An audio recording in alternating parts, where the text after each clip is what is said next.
Hey, hold on to your beans real tight. Okay. I'm going to freak them. Okay. Isn't all law space law? Whoa! Whoa! Like, we're here. Like, we're all in it, space. Do you know what I mean? So Yeah, man. there's a lot of argument about where space starts Right. for space law, because there's also sky law, right? But Sure.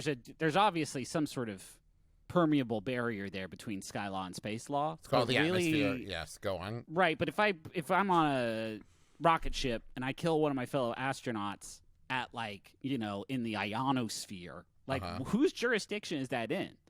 Is there air? What's that? Is there air? Then it's sky law. There's some air. Then I'm going to say at that point, I think space right now is like international waters. I think if you get up there and you kill someone past the atmosphere, you're totally good. So what if every rocket ship has to have a bird on the outside of it when it launches, and then as soon as that bird dies, that's space, baby. I think that's great.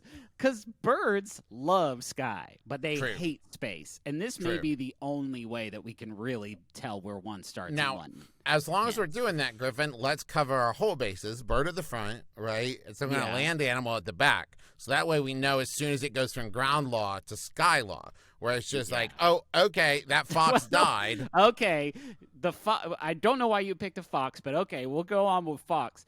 I would posit that fox and bird would probably die about the same time. That's why I put duct taped them to the outside of a rocket ship as it blasts off. I'm going to say I'll grant you this, Travis. There's probably going to be a small margin between fox death and bird death. Wait, why are we going? Sorry, why did you tape the bird to the rocket? So you know when you get into space, because birds love sky, Justin. Keep up. Birds love sky. If birds alive, love doesn't figure into it. Here's a mnemonic device. If birds alive, you're in the sky. If birds are dead, then space ahead. So you're not in space. It's ahead and around space. Okay, fine. But Travis, you don't need the fox to have its feet on the ground in the same way that if I jump in the air and shoot someone, that's not sky crime.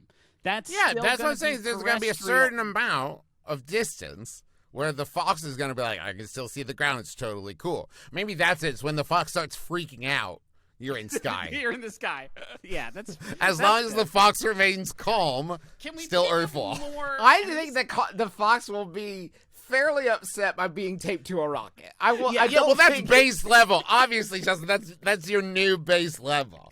So you got to let him acclimate. Yeah, train chill foxes that don't mind being taped onto. You got to tape him to the rocket a couple days ahead of time and give him lots of yummy snacks. What we do is we tape baby foxes to the spaceships, and they grow in captivity. So this is natural for them. They love it. And we're starting to get into ethically choppy waters. So I just want to say I think ethically choppy waters ahead is what I would say. Ethically choppy waters ahead. I just want to say right now, these are hero foxes. Oh, see, I was going to go the other way, Griffin, and say these foxes deserve it. These foxes stole some chickens. Space is Australia for foxes. Like, space is the Australian fox. We're not even doing it for experiments anymore. We're just blasting them up there wholesale. All right, I think this solves it. Yep. Yeah. The question that was asked, which is, where does space start? Yep. You're welcome.